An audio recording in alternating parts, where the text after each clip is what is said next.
Muy buenas tardes, aquí estamos nuevamente en medio de la programación de la iglesia, en medio de la formación, anunciando, aprovecho, antes que me olvide después, estamos a partir de esta semana inscribiendo para el plan maestro del discipulado cristiano para todo aquel que no lo haya hecho todavía.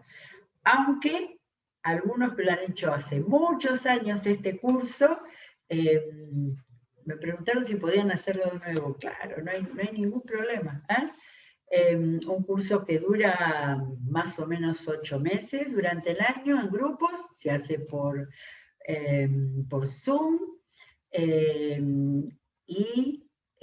bueno, otro día voy a explicar un poco más, pero ahora estoy diciendo que cada uno se tiene que anotar en el mail del plan maestro, ¿sí? Y espero que quizás el domingo que viene podamos tener folletos con el formulario. Si no, el formulario para inscripción está en el mail, ¿sí? Bueno, muy bien. Me escribí hoy el lema de lo que para mí fue la mayor claridad dentro de todo esto que hemos venido viendo, de leer todo el Evangelio de Lucas y de buscar el tema de la comprensión por el Espíritu Santo. Y entonces digo, bueno, mi lema en todo este tiempo es el que descubrimos en Lucas 24:45, cuando dice que Jesús les abrió el entendimiento para que comprendieran las Escrituras. Y todo lo que hacemos va con ese fin. Bueno, ayer lo anunciamos en el cafecito lo que estábamos haciendo con las grandes visiones del profeta Ezequiel, y el pastor Carlos con su sabiduría lo unió. Claro, tiene que ver, el Valle de los Huesos Secos tiene que ver con la resurrección. Y entonces seguimos ahora hoy con la otra considerada la gran visión de Ezequiel, que aún con la gente que nunca se animó a leer el profeta Ezequiel, sin embargo, la conoce, sobre todo porque han sido muy predicados, ¿sí? El Valle de los el Valle de los Huesos Secos, tanto como el del río de aguas vivificadoras que vamos a ver hoy. Pero como abrir la Biblia tiene como propósito estimularnos, animarnos y darnos herramientas para la lectura de la Biblia. Entonces, siempre trabajamos así, abrimos la Biblia, tomamos un texto, en este caso no estamos leyendo todo un libro, ¿sí? Estamos leyendo pasajes seleccionados, pero también tenemos que comenzar una lectura en la cual entendamos mínimamente dónde estamos ubicados, qué estamos leyendo y lo que se llama el contexto, qué viene anteriormente. Y más en un libro como este, de tremendas profecías y de a veces profecías para los países. Por eso, lo que vamos a leer hoy está en el capítulo 47, para que recordemos, en el 37 está el Valle de los Huesos Secos que resucitan y que el Señor resucita, y hoy vamos a ir al capítulo 47. Pero empiezo a leer y dice, el hombre me trajo de vuelta, y no puedo leerlo así, estoy desconectada, no sé de qué hombre. Y miro las páginas anteriores y el hombre me trajo, el hombre me llevó. Bueno, acá hay que salir a buscar para entender, porque el contexto nos ubica en el texto que vamos a leer. Acá Ezequiel, que dijimos ayer, sacerdote, pero el Señor lo lanzó a profeta, con los deportados a los cuales él, como sacerdote, guiaba en su vida espiritual, mantenía su fe en ese tiempo terrible del exilio, pero a la vez Dios lo eligió para ser el portador de importantes profecías durante mucho tiempo, porque empieza el libro cuando él está, bueno, lo vamos a leer ahora de nuevo, y no al comienzo, en otro capítulo donde lo encontré, empieza estando con los deportados cuando todavía Jerusalén no había sido toda destruida. Y en él, durante la profecía que nos ha quedado escrita, sucede la destrucción de Jerusalén total y del templo. Y después, por eso, en los últimos capítulos, es que hay estas visiones que Dios les da de consuelo, de fortaleza para ellos, que una cosa terrible había sido haber sido deportados, y otra cosa es que había sido destruida su ciudad del alma. Bien, entonces para entender lo que viene en el capítulo 47 fui dando vueltas, mirando, y en el 40 encontré así como el inicio, como la línea que nos va a unir estos capítulos hasta que lleguemos al 47. Porque en el 40 dice, transcurría el año 25 del exilio, ¿se acuerdan que iba a ser 70 años? Cuando el Señor puso su mano sobre mí. Ay, cómo me gusta esa expresión. Es la misma expresión que puso Ezequiel cuando iba a describir el valle de los huesos secos. El Señor puso su mano sobre mí. Es una expresión, no tiene Dios mano física, pero es una expresión que se siente con la obra del Espíritu Santo. Y me llevó a Jerusalén, desde el río ahí donde estaba, al lado del río con el cual comienza. Dice, esto sucedió 14 años después de la toma de Jerusalén. En una visión divina, esa es la forma en que él habla, en una visión divina, Dios me trasladó a la tierra de Israel y me colocó sobre un monte muy alto. Fíjense el alcance de la visión. Desde allí, mirando al sur, había unos edificios que parecían una ciudad. Dios me llevó allí y vi un hombre que parecía hecho de bronce. Estaba de pie junto a la puerta y en su mano tenía una cuerda de lino y una vara de medir. Aquel hombre me dijo, hijo de hombre, abre los ojos y presta atención a todo lo que estoy por mostrarte, pues para eso se te ha traído aquí. Anda luego y comunícale a Israel todo lo que veas. Tan interesante esto. Por supuesto, ese hombre que parecía de bronce era un ángel, como todos los enviados por Dios, manifestados para que un profeta hablara y luego escribiera. Y no sé si encontré donde otra vez dice que Dios le mandó que escribiera. Creo que es en el otro texto que encontré. Entonces acá en el 40 comienza, porque después a cada rato está el hombre y el hombre y el hombre. Y en estos capítulos son la descripción del templo que iba a ser. Como yo tengo una Biblia de estudio, tengo toda una hoja donde está el esquema de ese templo, de acuerdo al texto que Dios le dio a Ezequiel, por medio de ese ángel que lo iba llevando. Y en el atrio, leo cualquier lado para que se den cuenta, me llevó, antes dice, en el atrio interior, fuera de las puertas interiores, había 2 salas. Está todo detalle, con detalle, de manera que un arquitecto dibujante pudo hacer este esquema para que nos quedara en la Biblia al que le interesa esos detalles, ¿no? Y entonces, habitaciones para los sacerdotes, todo eso. Casi hasta el final está ese detalle de lo que Dios iba mostrando, de lo que Él quería para un nuevo templo. Ahora, en el 43, antes de llegar al de hoy, al 47, dice, entonces el hombre me llevó a la puerta que da al oriente y vi que la gloria del Dios de Israel venía desde el oriente por medio de un ruido ensordecedor semejante al de un río caudaloso. Como la llegada del Espíritu Santo, esas manifestaciones de Dios, ruido con viento en Pentecostés y sonido como de un río caudaloso. Y la tierra se llenó de su gloria.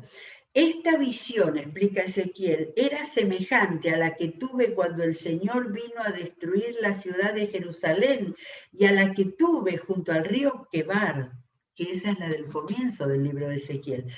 Todo esto a mí me ayuda para decir, bueno, hace mucho tiempo que no lees Ezequiel, hay que leer Ezequiel sin miedo, porque hay pasajes, bueno, todo esto de lo del templo, pero estos capítulos, el 40, el 42, vuelve la gloria del Señor a la ciudad, dice, a la ciudad. Entonces, esperen, a ver. El Espíritu, ya lo leí, me llevó al atrio interior y vi que la gloria había llenado el templo. Ese vi que la gloria, ¿qué es lo que vio? ¿De qué manera? Pero lo que me impresionó profundamente era, dice, mientras el hombre estaba de pie a mi lado, oí que alguien me hablaba desde el templo. No, pero lo que me impresionó era antes, porque lo pasé de largo, cuando dice que era como la visión de la gloria cuando estuve junto al río. Me incliné rostro en tierra. Yo tengo un amigo que me ha dicho que oraba así, inclinando, poniendo la cabeza en el piso, ¿no? No es para encontrar recetas de cómo orar, porque cada uno sabe cómo tiene los huesos, por ejemplo, ¿no? Pero sí la actitud de adoración tremenda. Porque con esa visión Ezequiel podía haber estado con los ojos abiertos para ver, a ver qué más había y no perder un detalle, no. La actitud que le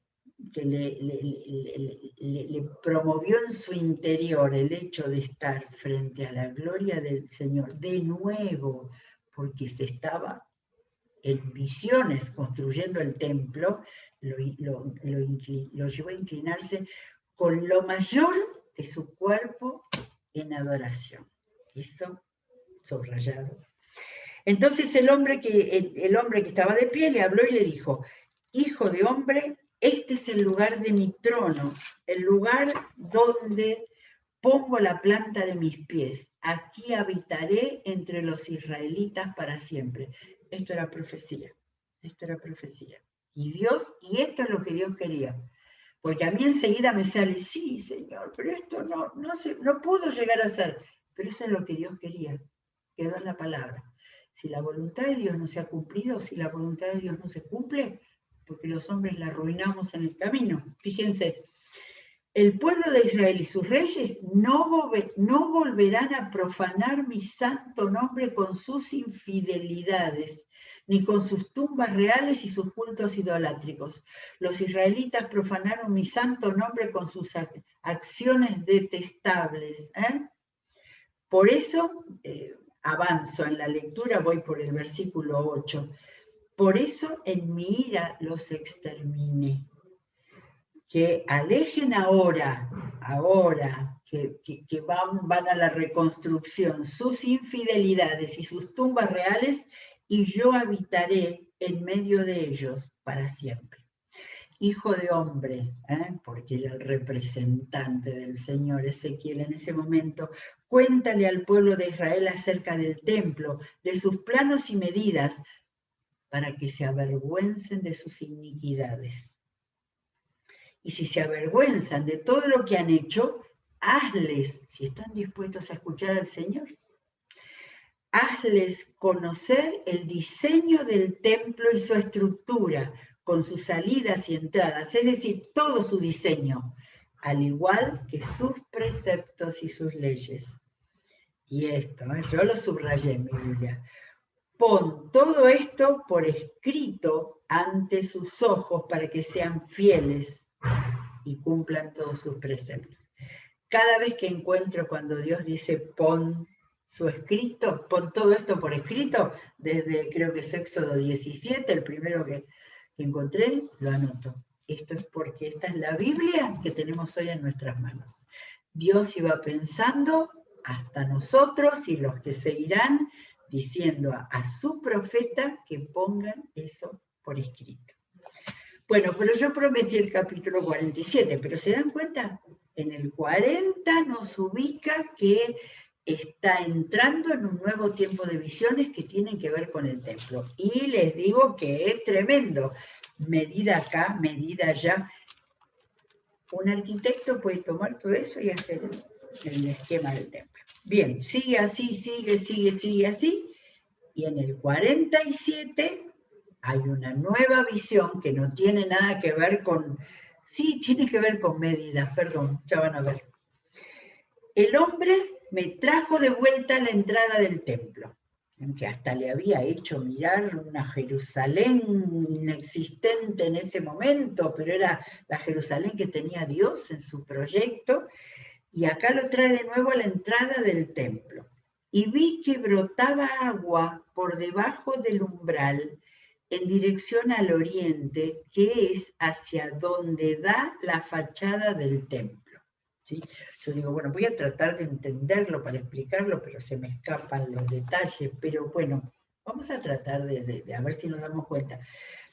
Dice que agua corría por la parte baja del lado derecho del templo, al sur del altar, porque claro, Dios le había dado mucha importancia al altar, al lugar santísimo que vemos en el Nuevo Testamento, porque ahí era el símbolo de la presencia de Dios. En uno de estos finales de capítulo, lo pasé de largo, dice que había un muro que separaba lo sagrado de lo profano. El bullicio de la gente esperando para entrar al templo, todos juntos ahí, separado, el lugar donde primaba la adoración al Señor. Bueno, al sur del altar. Luego el hombre me sacó por la puerta del norte. Tenía montones de puertas el templo, y me hizo dar la vuelta por fuera hasta la puerta exterior que mira hacia el oriente. Y vi que las aguas fluían del lado sur. Ezequiel tenía una capacidad de darse cuenta de todos los puntos cardinales extraordinarios. El hombre salió hacia el oriente con una cuerda en la mano, que empieza la medida, con una cuerda en la mano. Midió 500 metros y me hizo cruzar el agua. 500 metros, 5 cuadras más o menos. Era enorme el templo. Y me hizo cruzar el agua. Era una visión muy real, metió los pies en el agua, la cual me llegaba a los tobillos. Luego midió otros 500 metros y me hizo cruzar el agua, que ahora me llegaba a las rodillas. De manera que el agua estaba por todos lados, ¿no? Midió otros 500, sigue igualito. Midió otros 500 metros y me hizo cruzar el agua. O sea, que el agua estaba por todas partes, que esta vez me llegaba a la cintura. Yo acá me dije, ¿tendría miedo Ezequiel? ¿Habrá pensado, este hombre me quiere hacer ahogar ahora? ¿Me va a seguir hacer avanzando sobre el agua? ¡Qué sentido impresionante! Bueno, yo me fui ahí antes del último pedacito. No, pero sigo y después leo las citas que encontré. Midió otros 500 metros, pero la corriente, y ahora había corriente, no era agua tranquilita, la corriente se había convertido ya en un río que yo no podía cruzar. Así que le habría dicho, bueno, paro acá.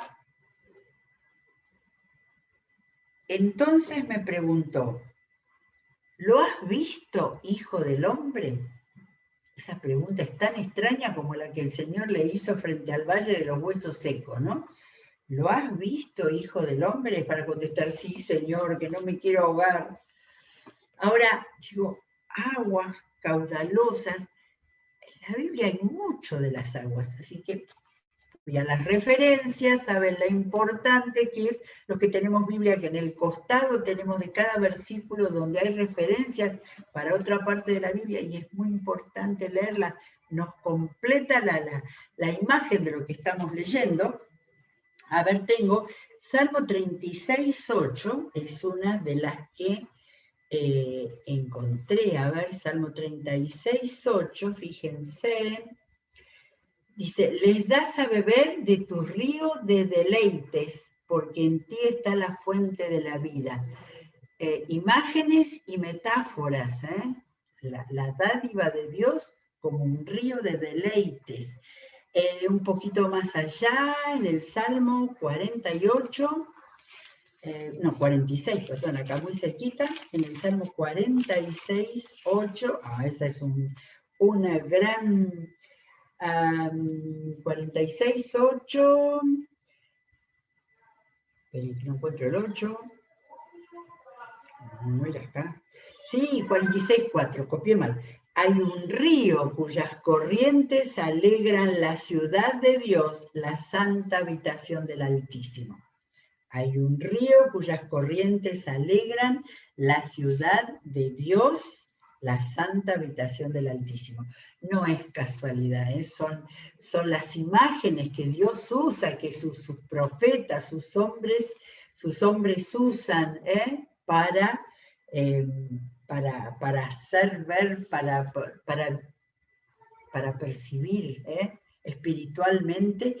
Bueno, y tengo una más solamente, a ver que no se me escape Ezequiel, en Joel. Miren, vamos a Joel de nuevo, Joel 3:18 dice, en aquel día las montañas destilarán vino dulce, de las colinas fluirán leche, no, eso no, correrá el agua por los arroyos de Judá, de la casa del Señor brotará una fuente que irrigará el valle de las acacias. Y tanta poesía en la Biblia, es impresionante. Pero es decir, por algo esta visión no tiene que ver con un elemento, qué sé yo, con el bronce, tiene que ver con un elemento que era muy cercano y muy querido a la imaginería del pueblo de Dios, y nos ha quedado en la palabra, por algo. Ahora vamos a ver cuánta más conexión tiene este río. Entonces, bueno, ya solamente se podía cruzar. Yo no puedo dejar de pensar en el temor de Ezequiel de que se ahogara, porque estaba con el agua hasta la cintura por lo menos. Y el hombre que le pregunta, ¿lo has visto? Yo entiendo que ese ¿lo has visto, hijo de hombre? Quiere decir, ¿entendés? ¿Te das cuenta qué quiere decir esto?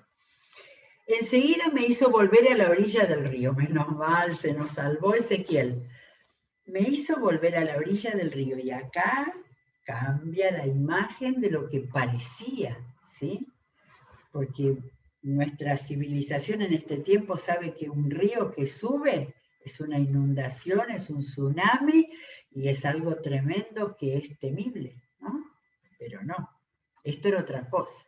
Enseguida me hizo volver a la orilla del río, y al llegar vi que en sus márgenes había muchos árboles.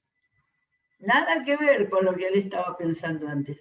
Allí me dijo, estas aguas fluyen hacia la región oriental, descienden hasta el Arabá y van a dar al Mar Muerto. De manera que ellos estaban en Babilonia, en Babilonia, o sea, la visión les hace llegar hasta su tierra. ¿Se acuerdan que el río Jordán llegaba desde el mar de Galilea hasta el Mar Muerto? Así que estas aguas fluyen, y ojo con la palabra fluir, fluyen hacia la región oriental, descienden hacia el desierto del Arabá. El Arabá está ahí cerca entre Jerusalén y el Mar Muerto, y van a dar al Mar Muerto. Cuando desembocan en ese mar, las aguas se vuelven dulces. Ese Mar Muerto no tiene aguas dulces. Es un mar de aguas saladas a un nivel tremendo de salinidad, donde es posible flotar completamente, pero acá la visión de Dios daba que las aguas se habían vuelto dulces, de manera que acá ya nos acercamos a la comprensión de esto. Estas aguas eran sanadoras, y eso es lo que Dios está prometiendo. Y miren lo que dice: por donde corra este río, todo ser viviente que en él se mueva, vivirá.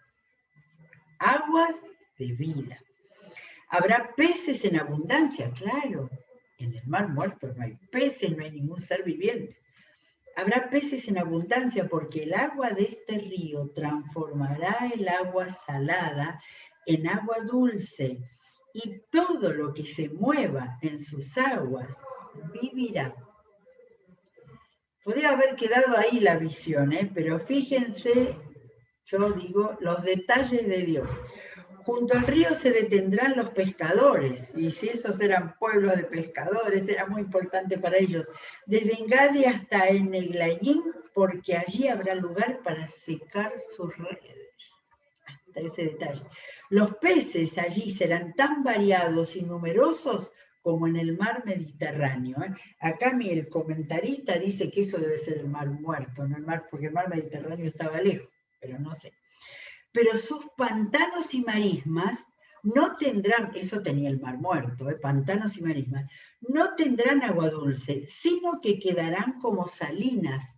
¿Saben qué quiere decir eso? Que Dios guardaba el ecosistema. Tanto tenía que haber agua dulce como tenía que haber agua salada y salina, pues acá la sal, ¿no? Junto a las orillas del río crecerá toda clase de árboles frutales, sus hojas no se marchitarán y siempre tendrán frutos. Cada mes darán frutos nuevos, porque el agua que los riega sale del templo. Yo cuando iba avanzando decía, bueno, acá es una profecía de abundancia, de riqueza, de salud que tanto necesitamos. Pero, ojo, que acá está la aplicación espiritual al grado sumo, porque el agua que los riega sale del templo. Sus frutos servirán de alimento y sus aguas serán medicinales. Así que acá tenemos una profecía de sanidad de Dios, porque después no hay nada más. Se acabó la profecía, no hay más explicación acá. Acá esto nos está diciendo que aprendamos a tomar las aplicaciones espirituales. Porque después sigue, estos son los límites del país, y acá empieza a hablar de límites y vuelve al templo y al reparto de la tierra, hasta el final. Se está acabando Ezequiel acá. Así que Dios nos está diciendo de un fluir. Para nosotros, el fluir que hemos aprendido en el Nuevo Testamento es el fluir del Espíritu Santo. Y el río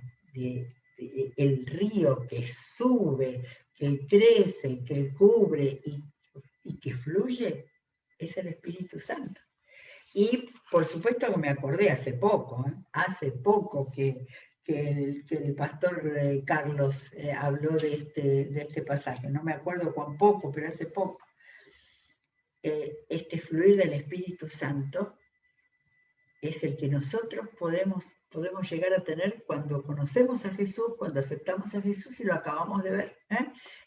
Cuando lo puse en el cafecito ayer para invitar a ver esta enseñanza, este pasaje, el pastor Carlos dijo, claro, une la resurrección, era con el Valle de los Huesos Secos, ahora viene esto, porque esa frasecita, el agua que los riega sale del templo, en ese mensaje el pastor Carlos dijo, el Espíritu Santo sale de la iglesia.